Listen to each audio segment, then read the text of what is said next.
Shalom, shalom à tous mes bien-aimés.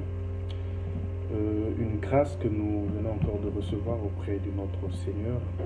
Voilà pourquoi j'aimerais encore partager cette méditation ensemble avec toi, avec tous ceux qui nous connaissent de près ou de loin. Et sans plus tarder, je vous salue au nom de Jésus-Christ. Shalom, shalom. Alors, nous allons prier premièrement.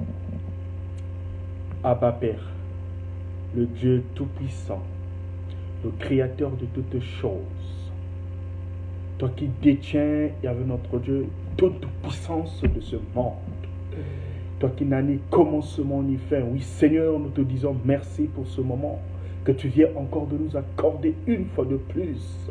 Père, voilà pourquoi nous voulons t'inviter, nous t'invoquons, Yahvé notre Dieu, que tu sois au milieu de nous pour ce partage éternel, notre Dieu.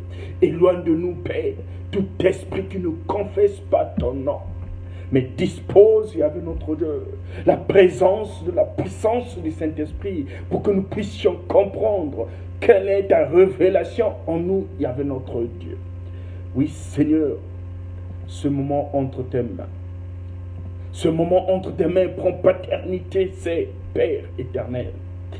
Oui, tu dis dans ta parole, là où 2 ou 3 sont réunis en ton nom, tu es au milieu d'eux. Et nous osons croire que tu es au milieu de nous, Seigneur notre Dieu. Sois béni au nom de Jésus. Oui, nous voulons écouter ta parole. Ta parole, Yahvé notre Dieu, qui nous vivifie. Ta parole, Seigneur notre Dieu, qui nous éclaire. Voilà pourquoi dispose en nous cette révélation, afin que nous puissions comprendre ce que tu veux nous dire, Yahvé notre Dieu, ce matin.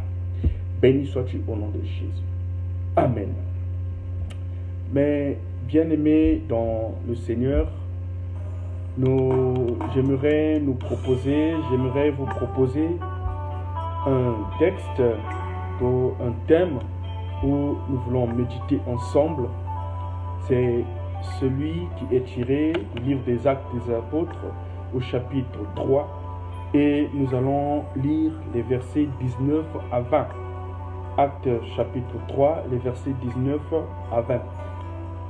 Et notre thème de ce matin est intitulé comme suit: la repentance et la foi en l'évangile. La repentance et la foi en l'évangile.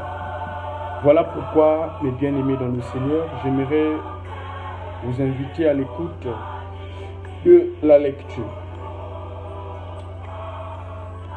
Repentez-vous donc et convertissez-vous pour que vos péchés soient effacés, afin que des temps de rafraîchissement viennent de la part du Seigneur et qu'il envoie celui qui vous a été destiné, Jésus-Christ, et qu'il vous envoie celui qui vous a été destiné, Jésus-Christ. Amen. Mais, bien-aimés dans le Seigneur, en suivant notre thème, en lisant notre thème et en faisant la lecture de ces 2 versets, nous nous posons plein de questions. Alors, premièrement, c'est pour rappeler ce qui s'est passé par rapport pour arriver à ces 2 versets. Bien-aimés dans le Seigneur, ce chapitre nous parle de la guérison d'un boiteux, d'un homme boiteux. De naissance, il est né boiteux. Alors cet homme, on le plaçait juste devant la porte du temple où les gens se réunissaient pour la prière. Et ce jour-là, à la 9e heure, aujourd'hui nous pouvons imaginer peut-être à 15 heures, alors les serviteurs du Dieu vivant, donc les apôtres, Pierre et Jean, se rendirent au temple pour aller prier.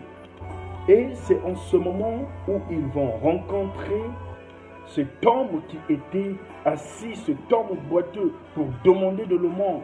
Et cet homme, vous voyez, Pierre et Jean venant, alors ils profitaient aussi à les demander de l'aumône.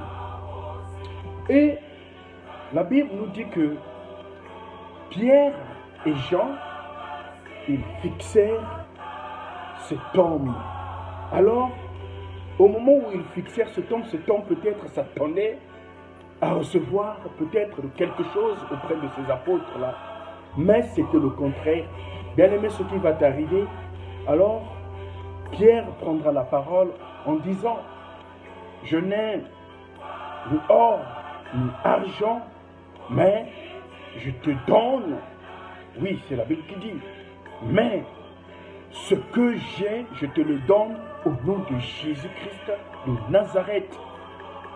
Lève-toi et marche.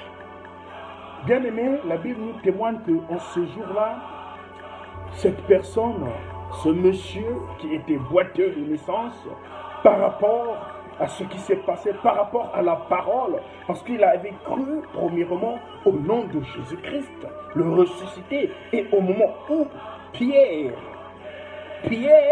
adresse cette parole, aussitôt une puissance s'est manifestée. Jésus s'est manifesté pour apporter la guérison auprès de cet homme. Et cet homme s'est mis debout. Il a marché jusqu'en suivant les apôtres dans le temple, tout en dansant, bien-aimé dans le Seigneur. Voilà, et après d'avoir reçu cette guérison, et les gens étaient dans le tonnement. Alors c'est là où Pierre prendra le discours pour expliquer par rapport à cet étonnement, parce que la foule qui était là, les Juifs qui étaient là présents, ils se demandaient, mais d'où viennent ce miracle?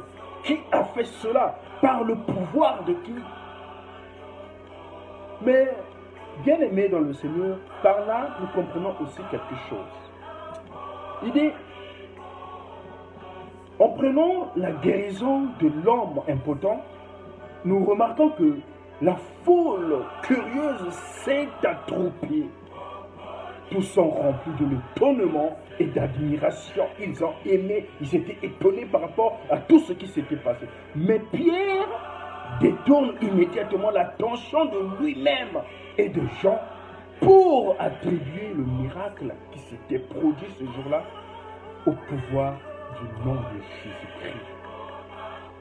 Bien-aimé, cette œuvre démontrait d'une manière éclatante la vie et la puissance en résurrection de celui qu'il avait mis à mort. Paul nous dit ceci, Pierre nous dit ceci dans sa parole, dans cet évangile, dans ce verset, dans ce chapitre.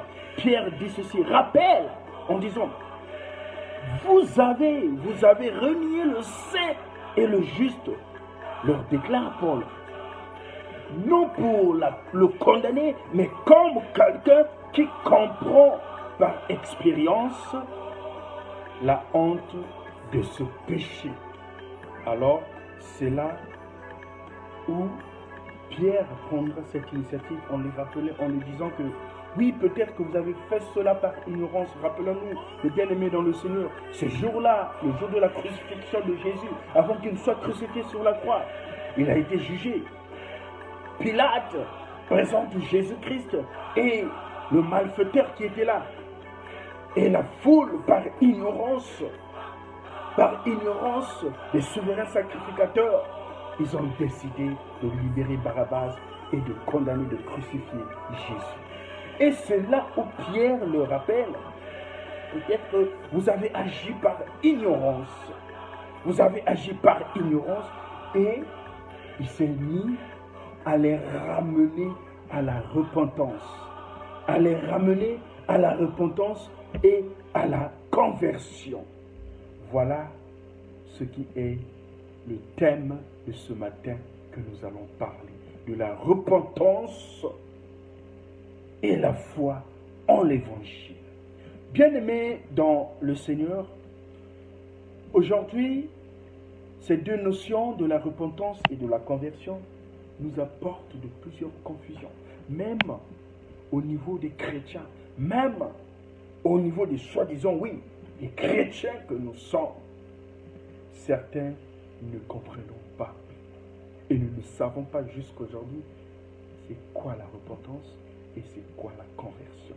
Mais au travers de ces versets, nous allons découvrir ce que le Seigneur veut nous apprendre ce matin, ce que le Seigneur veut nous faire comprendre. Pourquoi le Seigneur nous interpelle-t-il? Aujourd'hui, ce n'est plus le peuple juif en ce jour-là que Paul interpelle plutôt, pardon, mais aujourd'hui, c'est toi qui m'écoutes. Le Seigneur nous appelle à la repentance et à la conversion. Quelle est cette vraie repentance? Quelle est cette vraie conversion? Et avant que les temps de rafraîchissement nous viennent et que le Seigneur puisse nous envoyer celui qui nous a été destiné, celui-là, Jésus-Christ, le bon berger. Bien-aimés, nous le savons que Jésus revient bientôt. Oui, Jésus revient bientôt.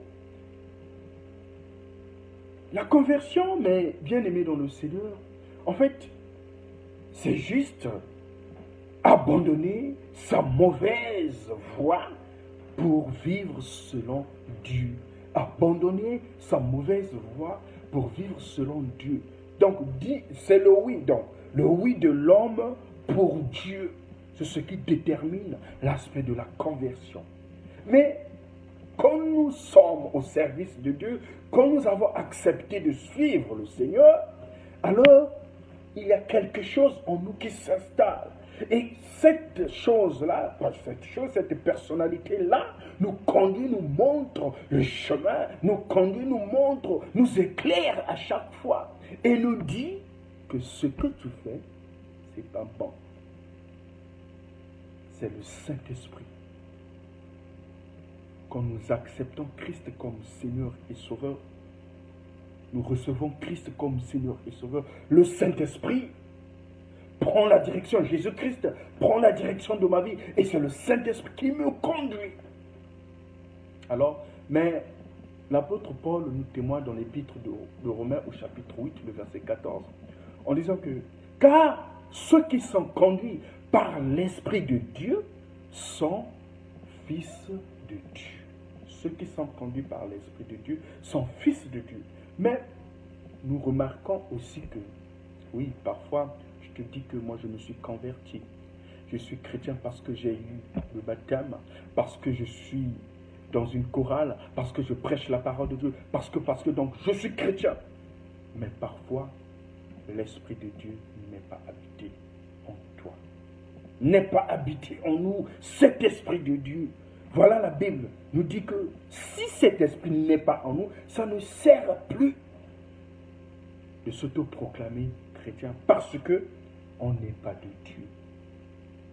Et voilà pourquoi, un peu plus loin, toujours dans ce même chapitre, au verset 9, on peut le lire dans ce même chapitre, donc Romains chapitre 8, le verset 9, il dit ceci, il dit, c'est la parole de Dieu, nous dit ceci.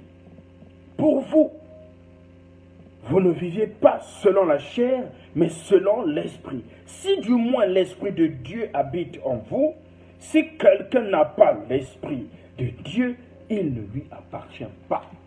Bien-aimé, cette interpellation, si du moins l'esprit de Dieu habite pas en vous, nous ne sommes pas de Dieu.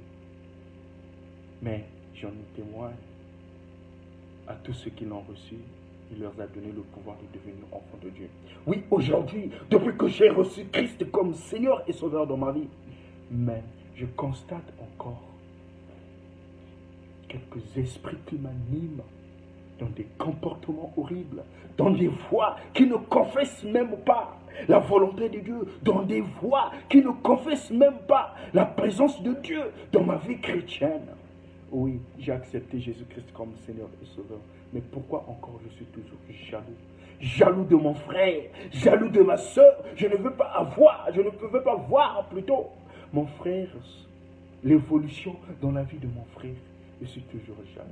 Est-ce que cet esprit qui t'anime là, il est de Dieu? Non, bien aimé. Il n'est pas de Dieu. Tu es toujours dans le vagabondage sexuel. Tu es toujours dans l'ivrognerie, tu es toujours dans le vol, tu es toujours dans le mensonge.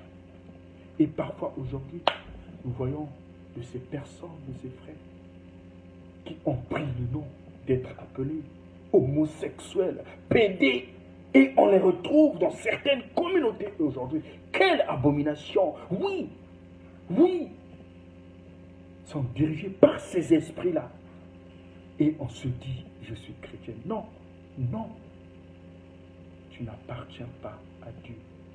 Parce que tu n'es pas dirigé par l'Esprit de Dieu. L'Esprit de Dieu n'est pas en toi. Si l'Esprit de Dieu était en toi, tu ne devais plus avoir accès de ces esprits-là, de ces comportements, puissent atterrir dans ta vie et que tu puisses être disciple de ces comportements-là.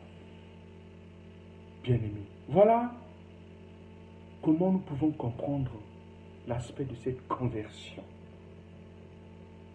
Mais cela n'est pas vraiment l'objet de notre étude. C'est juste pour avoir l'image, l'itinéraire de là où nous allons. Pierre, ce jour-là, rappelle, ramène, voulait faire comprendre aux Juifs de ce temps-là qui étaient présents de venir à la repentance et à la conversion. Mais c'est quoi cette repentance, bien-aimée dans le Seigneur? Oui, aujourd'hui, mes bien-aimés dans le Seigneur,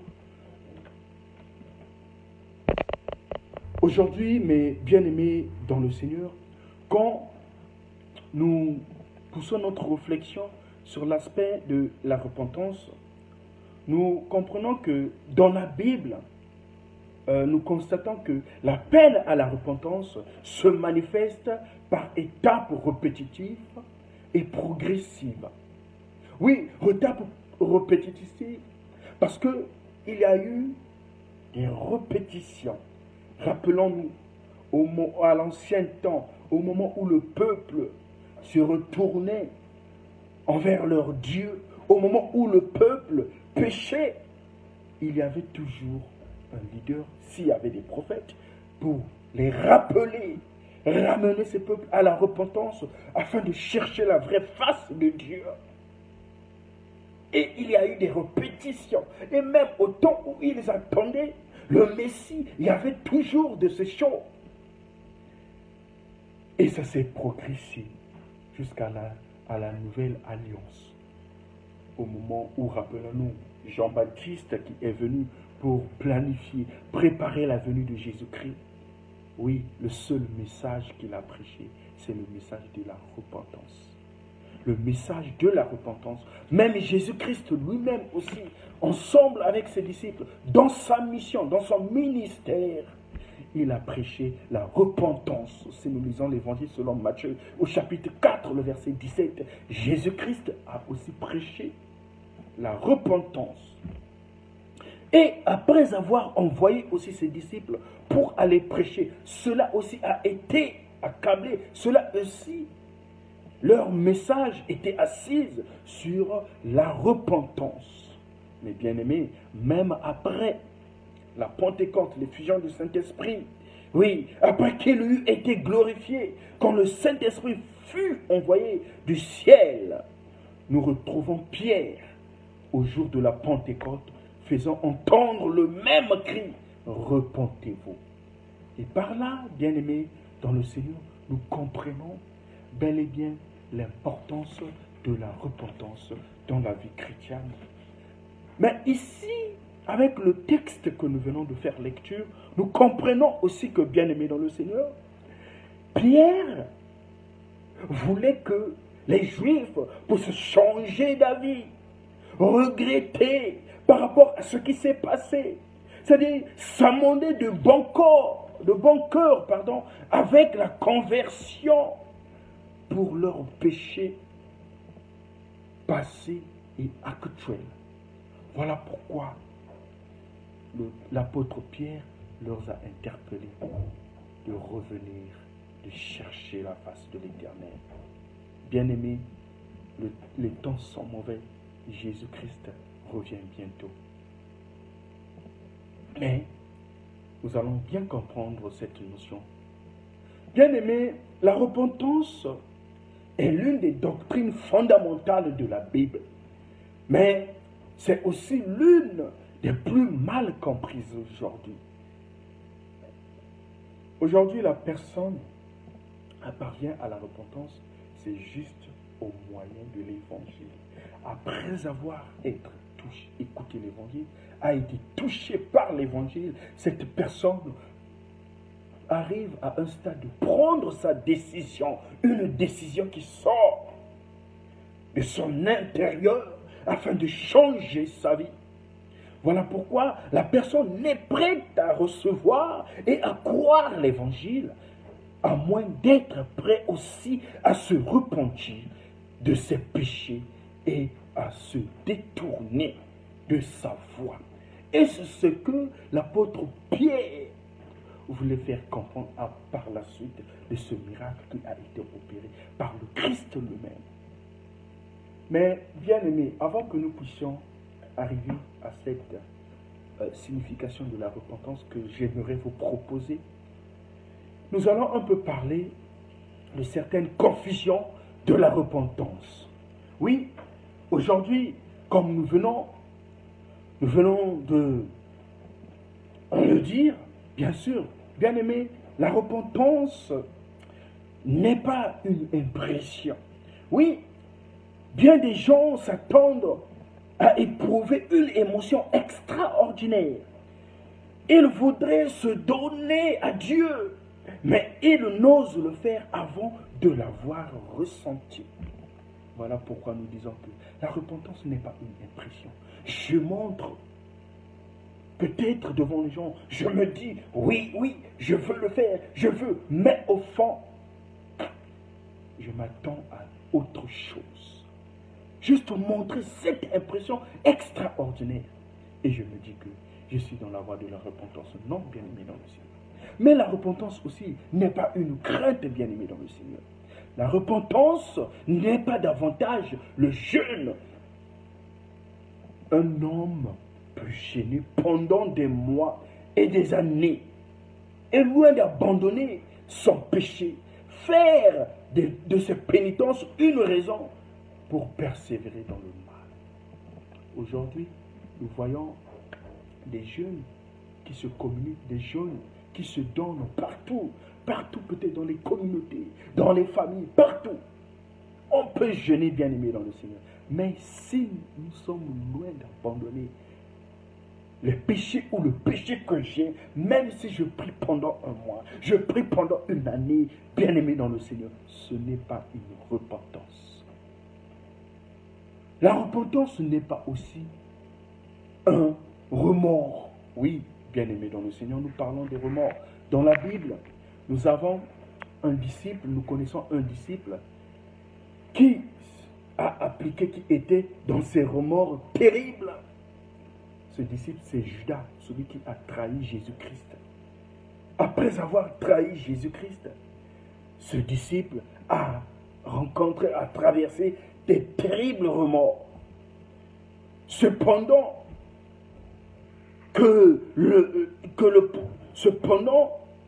il ne s'était pas repenti. Je crois que, à mon avis, si Judas, après avoir commis cet acte, il était reparti auprès de son maître pour demander cette grâce, afin qu'il reçoive le pardon, c'est sûr que le maître devait pardonner Judas. Mais au lieu de faire cela, Judas, donc, il alla vers les prêtres, puis il se pendit. Bien-aimés dans le Seigneur, aujourd'hui aussi, beaucoup de chrétiens, beaucoup de fidèles du christianisme appliquent aussi certains remords pour se repentir. Non, tu as eu un problème avec ton frère. Tu as tort, ou bien tu reconnais que tu as tort en toi. Mais au moins, tu t'enfermes à seul. Tu t'enfermes à seul dans ton coin.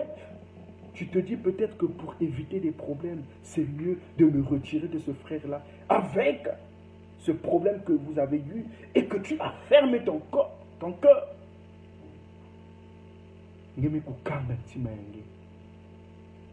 Parfois aussi, ça nous arrive. Tu as eu problème avec tes parents.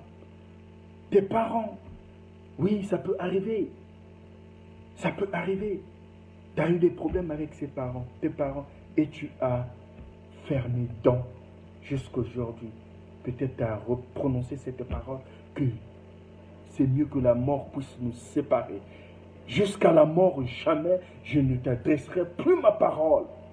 Tu te dis que peut-être c'est une bonne solution, mais loin de ça, bien-aimé dans le Seigneur, tu te trompes. Et aujourd'hui aussi, nous avons vu de ces personnes, après avoir commis une crime, et tu te dis que ma vie n'a plus de sens, je n'ai plus ma place sur cette terre, alors tu prends la décision d'aller te suicider, comme ce que ce disciple avait fait. Si tu es encore là, tu es dans ces pensées-là, je t'invite, bien-aimé dans le Seigneur, de chercher la vraie face de l'Éternel. Éloigne-toi de tes idées, car ce n'est pas une bonne solution, ce n'est pas une meilleure solution pour te sauver, pour te repentir. Bien-aimé, voilà pourquoi la repentance, ce n'est pas un remords. Tu as un problème avec ton frère, tu as un problème avec ta soeur, peut-être tu avais fait un don, ennemi jusqu'aujourd'hui, et que tu te dis chrétien, parfois tu prêches comme moi, je suis en train de vous communiquer ce message, parfois tu es dans un groupe quelconque pour louer l'Éternel, mais tu as quelque chose au fond de toi. Parfois le Seigneur te regarde, te dit, ah mon fils, jusqu'alors tu n'as pas encore compris. Mais bien aimé dans le Seigneur, nous comprenons que toutes les pénitences du monde n'impliquent pas la vraie repentance. Souvenez-vous bien que vous ne pouvez payer les péchés de votre âme avec les douleurs de votre chair. Jamais qu'on peut payer les péchés de notre âme avec le douleur de notre chair. Et aujourd'hui, beaucoup de personnes ont condamné leur chair. Beaucoup de personnes ont des douleurs et on n'arrive plus à s'en sortir. Et on est là. Le Seigneur aujourd'hui veut t'apprendre quelque chose et que aujourd'hui prends cette décision de changer ta vie, bien aimé dans le Seigneur. Chassez alors cette dangereuse et coupable illusion dans notre vie que la repentance se repentir sous forme d'un roman. Non, bien aimé dans le Seigneur. La repentance n'est pas la conviction aussi du péché, bien aimé dans le Seigneur. Cela peut être étrange, mais ce n'est que la vérité, bien aimé dans le Seigneur. Parce que il y a des hommes aujourd'hui profondément convaincus de leur péché, qu'ils n'en pouvaient dormir, ni manger, ni boire. Ils restaient des mois entiers dans cet état, mais ne se convertissaient pas. Nous voyons aujourd'hui, certaines personnes, ils savent que oui, je suis dans l'ivrognerie. Je suis dans l'ivrognerie, ça le Seigneur le sait. Convaincu de ton péché, mais tu n'arrives pas à réparer cela. Oui, je suis dans le vagabondage sexuel, convaincu de ton péché, mais tu n'arrives pas à t'en sortir. Oui, je suis une deuxième femme, convaincue de ton péché là, mais tu n'arrives pas à t'en sortir. Oui, j'ai 2 femmes, j'ai 2 maris, je suis toujours dans le vol. Voilà, ces choses que nous constatons, que nous voyons dans nos vies. Je le sais que moi je suis comme ça. Et je l'accepte aussi. Les gens le savent, je le témoigne aussi devant les gens. Mais je l'accepte quand même. Convaincu de mon péché. Mais ce péché est toujours là. Ce péché est toujours là. Voilà des erreurs que nous commettons. Aujourd'hui le Seigneur veut te sauver. Il a besoin de toi. Bien-aimé dans le Seigneur, prier n'est pas se repentir. Cela aussi peut embrouiller notre foi, mais ce n'est que la vérité. Et pourtant, bien des gens désireux d'être sauvés se confient vraiment dans leur prière et dans la lecture de la Bible.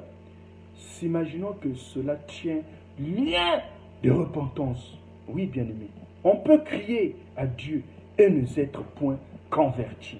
On peut prêcher, crier, prier sans être point converti. Et c'est des erreurs que nous commettons même dans nos communautés. Et je me dis que chrétiens, ces choses-là vivent en nous. Vivent en nous. Aujourd'hui, le Seigneur veut nous éclairer Le Seigneur veut t'éclairer, bien-aimé dans le Seigneur. Toi qui m'écoutes de près ou de loin, le Seigneur a besoin de toi. Voilà pourquoi il veut te ramener à la raison. Voilà pourquoi il veut te faire comprendre. Il veut te donner cette révélation pour changer ta vie. Bien-aimé, renoncer à un péché particulier, ce n'est pas non plus un indice suffisant de repentance. Pourquoi je le dis? Bien des gens commettent cette erreur aujourd'hui aussi. Prenons l'exemple d'un ivrogne qui cessera de boire et s'imaginera d'être sauvé. Mais il se trompe. Oui, aujourd'hui ça peut arriver. Je reconnais que oui, je suis un voleur.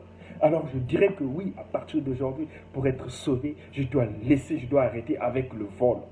Mais il y a d'autres péchés qui sont dans ma vie, qui existent dans ma vie, que je pratique. Mais je dis juste pour être sauvé, je laisse le vol. Mais d'autres péchés sont là. Bien aimé, on se trompe. Tu te trompes. Oui, parce que ma femme m'a eu avec une deuxième femme. Alors, pour être sauvé, j'arrête cette deuxième femme pour se concentrer avec ma vie, juste avec ma femme que j'ai. Mais d'autres choses, d'autres péchés que tu as, tu ne laisses pas. Tu te trompes. Jamais tu seras sauvé. Jamais. Voilà pourquoi renoncer à un seul péché, c'est couper une seule branche de l'arbre, quand l'arbre tout entier doit être arraché. Prenons l'exemple de cet arbre-là. Vous avez un arbre chez vous et que dans cet arbre, tous les branches produisent juste des mauvais fruits. Des fruits qui ne peuvent pas être consommés, qui ne peuvent pas être mangés. Pas fruits à Kubola. Alors, moi, je prends la décision de couper juste une branche et je laisse les autres branches là où il y a encore l'existence des fruits pris. Mais ce n'est pas une solution que je donne à cet arbre. C'est mieux de couper tout cet arbre. Voilà ce que le Seigneur veut de nous. Quand je constate que, oui, il y a beaucoup de choses dans ma vie, mais je dois me débarrasser de tout pour que je sois une nouvelle créature.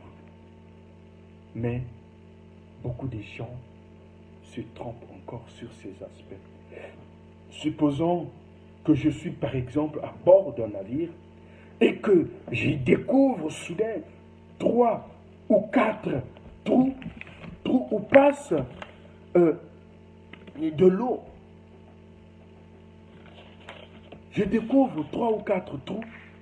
Donc, et si j'embauche une seule, cela n'empêchera pas, bien aimé dans le Seigneur, le navire de s'embourir. Voilà pourquoi je dois arrêter tout.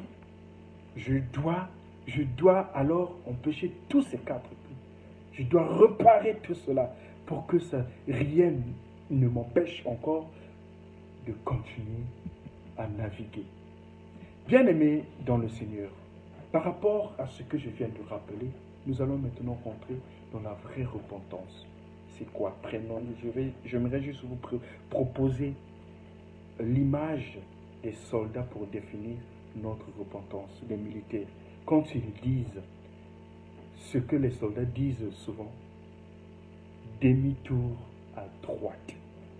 Demi-tour à droite. Alors, la repentance, c'est changer absolument de direction. C'est marcher dans le sens opposé à celui que l'on a suivi. Voilà pourquoi Pierre leur avait d'abord rappelé de tout ce qui s'est passé en crucifiant, en acceptant la mort de Jésus. C'est vrai que c'était la volonté de Dieu. Mais aujourd'hui, en ce temps-là aussi, Pierre rappelle ce peuple juif de changer absolument leur direction, de marcher dans le sens opposé de celui que ce peuple avait suivi. Aujourd'hui aussi, bien-aimé dans le Seigneur, peut-être que tu as un chemin que tu es en train de suivre et que tu reconnais que ce chemin-là ne t'amènerait rien. Tu ne connais même pas la destination. Le Seigneur t'interpelle, t'appelle de se retourner, de changer ce chemin-là. Prends le sens opposé. prend le sens opposé de celui de Jésus-Christ. De chercher la vraie face de Jésus-Christ. Change absolument ta direction. Change ta vie. Dieu nous appelle à la repentance, car les temps sont mauvais. Les jours sont mauvais. Jésus revient bientôt, bien-aimé dans le Seigneur. Oui, aujourd'hui, avec le message de la prospérité, oui, tout ça, on prêche. Mais le primordial, avec les temps où nous sommes, bien-aimés dans le Seigneur, c'est de se conscientiser. De se conscientiser, chercher la vraie face du Seigneur. Oui, la vie d'un chrétien doit être une vie vraiment de la repentance. À chaque fois où je vais constater quelque chose qui n'a pas aucune relation avec le Seigneur, je dois me repentir. Voilà pourquoi, bien-aimé dans le Seigneur, repens-toi. Voilà mon message de ce matin. Repens-toi par rapport à ton comportement, à ta vie que tu es en train de mener. Peut-être tu te dis que oui, c'est la meilleure des vies. Non, bien-aimé dans le Seigneur, change ta vie. Change ta vie. Oui, aujourd'hui, peu importe qu'un homme soit heureux ou malheureux dans le péché, qu'il en souffre ou n'en souffre pas, s'il ne s'en détourne, Dieu ne peut lui faire grâce. Aujourd'hui, nous voyons des gens qui s'amusent avec le péché. Ils se disent que c'est le bonheur, avoir beaucoup de femmes, chercher de l'argent dans des chemins horribles, chercher le bonheur, chercher de l'argent, chercher les richesses dans des chemins que nous connaissons aujourd'hui. Et le monde est envahi par le diable. Le diable nous propose beaucoup de choses. Et on se dit que je suis dans le bonheur, dans le péché, parce que je s'amuse avec les femmes, parce que je suis bien. Mais détourne-toi. Détourne-toi de ce chemin, bien-aimé dans le Seigneur. Détourne-toi de ce chemin, bien-aimé dans le Seigneur, car le Seigneur a besoin de toi. Le Seigneur a besoin de toi. Oui, mais bien-aimé dans le Seigneur, nous avons une petite parabole. Oui, détourne-toi de ce chemin-là. La repentance, c'est un changement d'esprit ou de détermination. Quelle est ta détermination? Quelle est ta détermination? Maintenant là, quel est ton état d'esprit?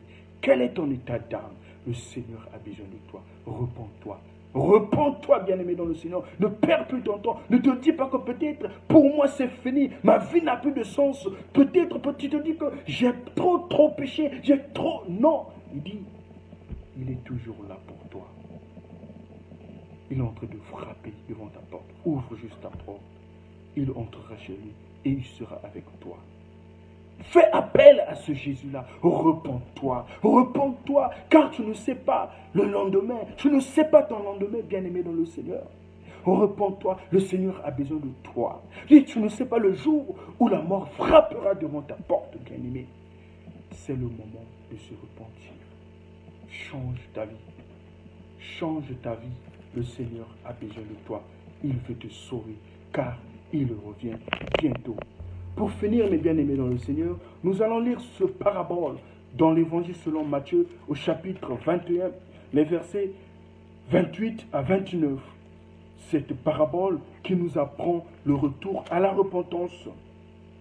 C'est la parole de Dieu nous dit ceci. Que vous ensemble, un homme avait 2 fils et s'adressant au premier, il dit, mon enfant, va travailler aujourd'hui dans ma vigne. Il répondit, je ne veux pas. Ensuite, il se repentit et il alla.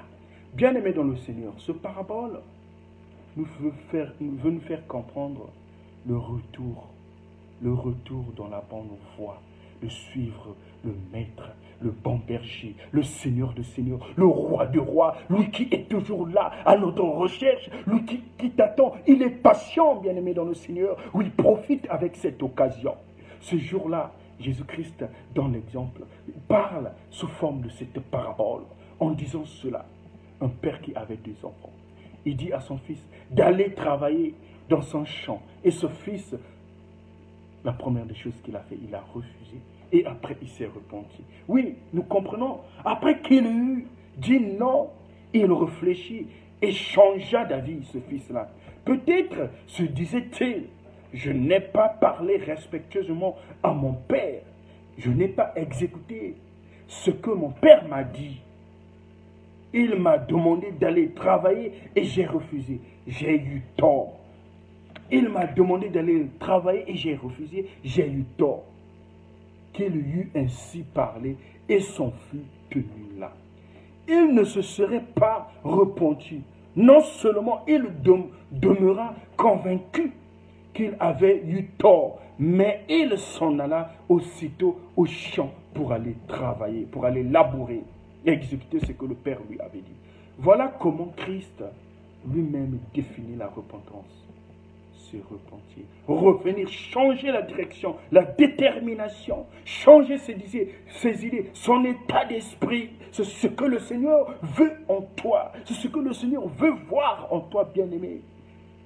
Repends-toi, Jésus revient bientôt. Qu'il ne revient pas te retrouver sur cet état. Non, bien-aimé, change ta position, change ta vie. Oui, la repentance. Si quelqu'un dit aujourd'hui, par la grâce de Dieu, j'abandonne mon péché et je ferai désormais sa volonté, celui-là se repent. C'est la véritable conversion. J'abandonne mes péchés pour suivre Jésus, le servir en tout temps, en tout temps. C'est ce que le Seigneur veut de toi.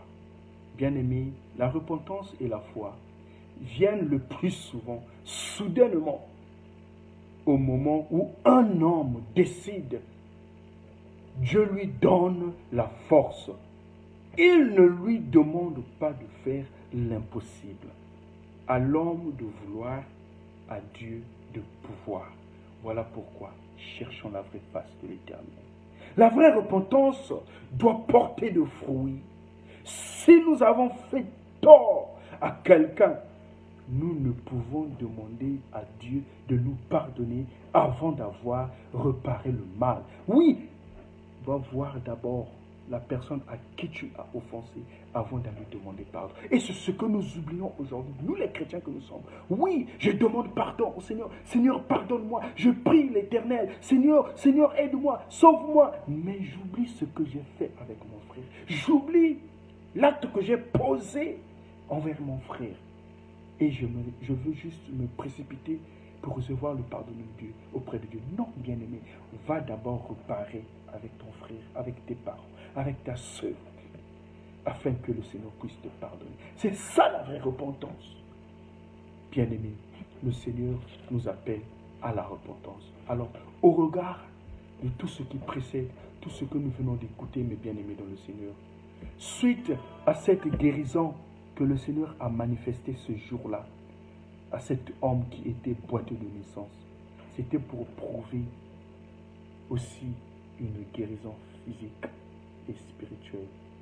Mais être guéri, être sauvé, pour acquérir ces temps de rafraîchissement, pour acquérir, recevoir bien Jésus-Christ dans notre vie. Ce jour, nous avons un jour qui nous attend, ce jour glorieux, où le Seigneur reviendra, il sera de retour. Et que j'aimerais que tu